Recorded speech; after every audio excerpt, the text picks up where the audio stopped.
I'm happy to discuss a very nice paper by Paul Gift. It's titled Policy Effectiveness Among Distributed Regulators, the Impact of New Judging Criteria on 10-8 Scores in MMA. So Paul uses a difference in difference approach to estimate the effect of more clear regulatory definitions of a 10-8 round, what constitutes a 10-8 round, upon actual judge scoring in MMA. He finds that the likelihood of 10-8 scoring increased following the regulatory change, suggesting evidence of regulatory effect.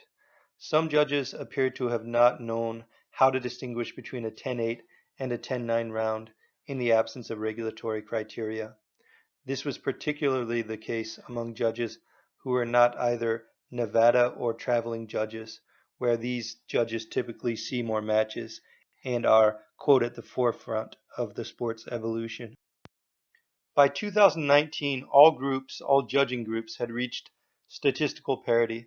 This is an interesting result to me. In general, for regulatory economics, it suggests that regulatory guidelines can have differential effects in different jurisdictions because those enforcing regulation may differ in their ability to interpret the previous loosely worded regulation. The ultimate enforcement of a regulation may be strongly related to the specificity and clarity of wording in the regulatory statute. To me, this result has behavioral economics elements to it that might be drawn out a bit more in the paper. I think he writes the paper very nicely, but he could even maybe sell this a little more because I think it's the strength of the paper, the kind of behavioral element.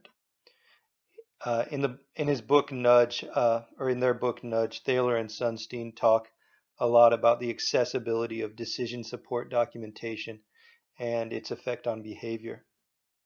The modeling for this paper is very well done. I believe, however, that the data lends itself well to data visualizations to motivate the story. For example, a scatter plot of 10-8 scoring rates over time with a policy cut point embedded into the plot as a vertical line would be really good for the paper. Such a graph could even be done by judge or jurisdiction type over time.